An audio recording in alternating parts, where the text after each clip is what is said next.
안녕하세요. 은퇴살이 40년 해법 찾기를 고민하는 고갈TV 이종범입니다. 권효가라는 글이 있는데 혹시 아십니까? 저도 오래전에 알게 된 글인데 자식을 바라보는 부모의 마음을 표현한 글이었어요. 그런데 제가 자녀일 때 권효가의 느낌과 막상 자녀를 결혼시킨 부모의 입장에서 느낀 권효가는 엄청난 차이가 있더군요. 내용은 이런 것이었어요. 애완동물 병이 나면 가축병원 달려가도 늙은 부모 병이 나면 그러려니 태어나고 10자식을 키운 부모 하나같이 키웠건만 10자식은 한 부모를 귀찮으시게 여겨지네. 자식 위에 쓰는 돈은 아낌없이 쓰건만은 부모 위에 쓰는 돈은 하나둘씩 따져보네. 자식들의 손을 잡고 외식함도 찾건만은 늙은 부모 위해서는 외출 한번 못하더라. 제 자식이 장난치면 싱글벙글 웃으면서 부모님이 훈계하면 듣기 싫은 표정이고 시끄러운 아이 소리 잘한다고 손뼉치며 부모님의 회심소리 듣기 싫어 빈정대네. 제 자식의 오줌똥은 맨손으로 주무르나 부모님의 기침갈에 불결하여 밥 못 먹네. 과자봉지 들고 와서 아이 손에 쥐어주나 부모 위에 고기 한 근 사올 줄을 모르거든. 저는 현재 92세가 되신 아버님을 모시고 있습니다. 돌이켜보면 존경하는 아버님이지만 이 글에서 말하는 자식의 행동 중에서 일부는 저를 두고 하는 말처럼 다가오는 게 사실이죠. 제 아이들을 위한 내리사랑 때문에 아버님을 섭섭하게 했던 일이 분명히 있었으니까요. 저도 이젠 딸 아들 결혼시키고 지금은 연로하신 아버님과 아내 그리고 푸들 2마리와 함께 살고 있습니다.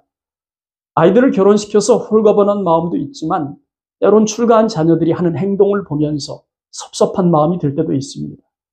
가족 식사 시간 잡는 것까지도 부모가 우선이 아니라 자기들이 우선이란 생각이 들어서 말이죠.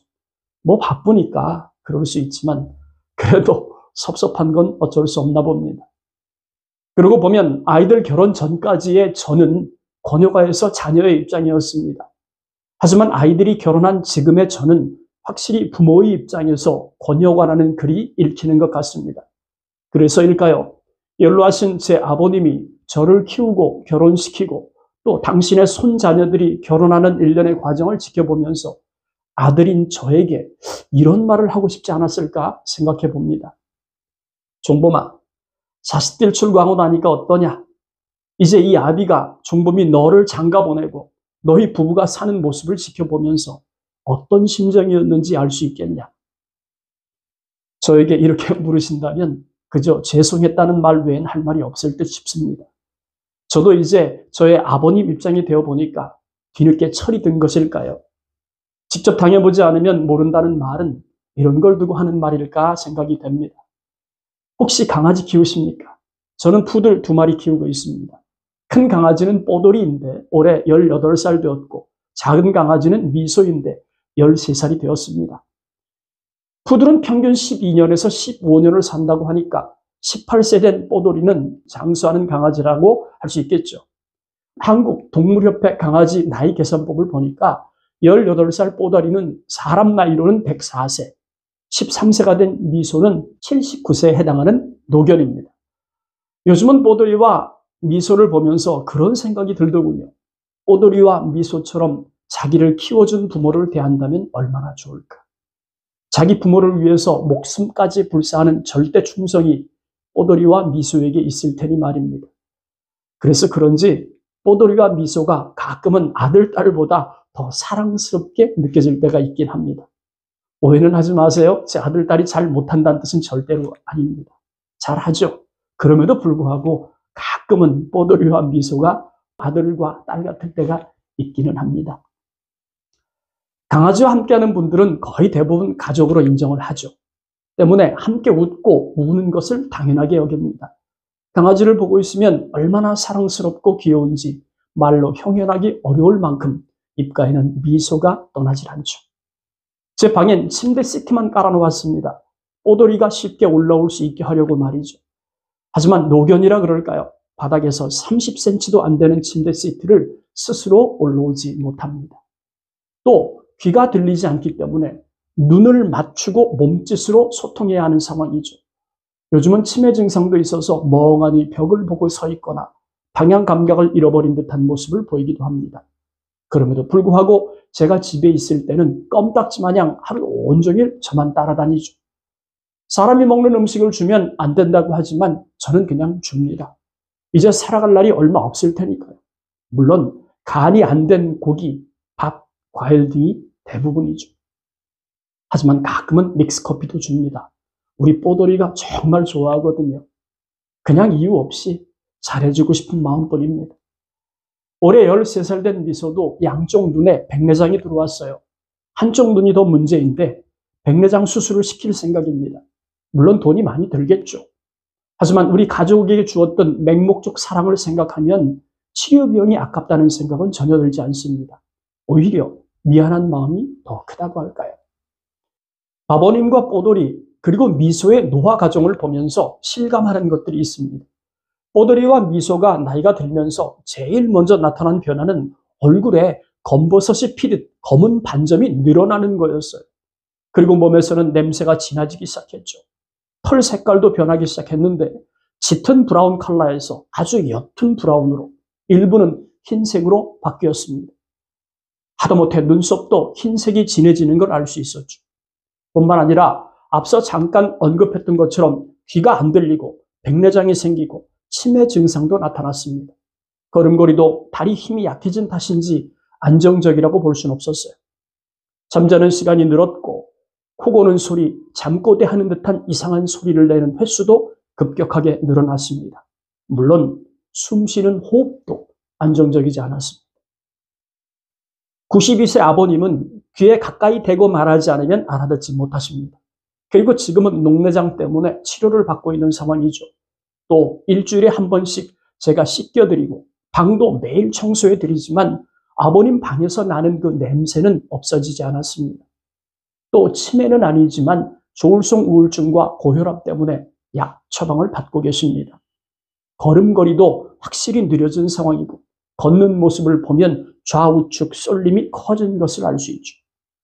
104세 된 뽀돌이와 79세 된 미소 그리고 92세 아버님의 공통점은 검버섯, 거칠어진 피부와 냄새, 머리카락과 눈썹 색깔의 변화, 정신적 질환, 힘이 빠진 걸음걸이, 미소의 백내장과 아버님의 녹내장, 뽀돌이와 아버님의 들리지 않는 귀, 눈을 보고 소통해야 하는 방식 등 너무도 비슷한 노화 과정을 보게 됩니다.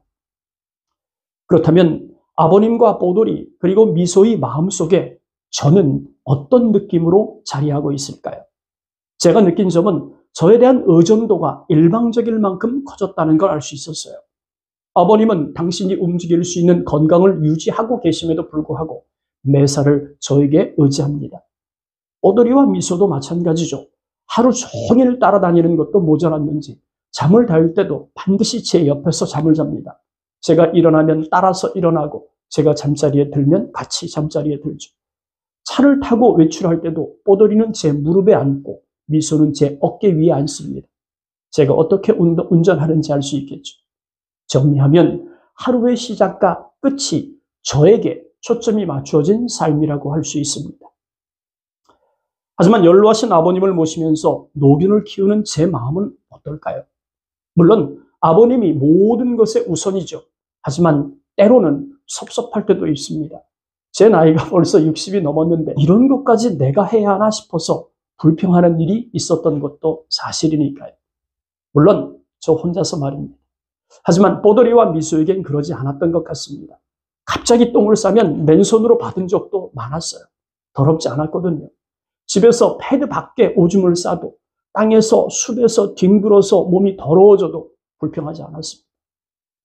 아이들이 뭘 해도 예뻐 보였거든요. 하지만 가만히 생각해보면 아버님에게는 제가 그렇게 생각하지 않았던 것 같습니다. 연로하신 아버님에게 저는 분명히 자식입니다. 하지만 뽀돌이와 미소에게 저는 부모겠죠. 비유가 적절할지는 모르겠지만 아이들 결혼시키고 뽀돌이와 미소의 노화 과정을 지켜보면서 자식으로서 또 부모로서 저를 생각하는 연로하신 아버님의 마음을 조금은 헤아릴 수 있을 것 같습니다. 출처는 모르겠는데 언젠가 제가 읽었던 글이 있습니다. 함께 고민하면서 영상을 마치겠습니다. 부모는 자식이 내미는 그 손에 자신의 모든 것을 쥐어주면서 애벌레가 성충으로 크듯 껍질만 남은 곤충처럼 되어버립니다. 그러면서 부모는 자식의 손에 더 많은 것을, 더 좋은 것을 주지 못하는 것을 안타까워한다. 이제 부모는 가진 게 없다. 너무 늙어버린 것이다. 그래서 이번에는 몇 푼의 용돈을 얻기 위해 자식에게 손을 내민다. 그러나 자식은 부모 마음과 같지가 않다. 부모가 내미는 손이 보기 싫은 것이다. 그에게 부담이 되는 것이다. 자식이 내미는 손에 부모는 섬으로 주었건만 자식은 부모에게 호불호 주는 것마저 부담스럽게 느끼는 것이다. 아직 생존하신 부모님이 계시다면 더 잘 해드립시다.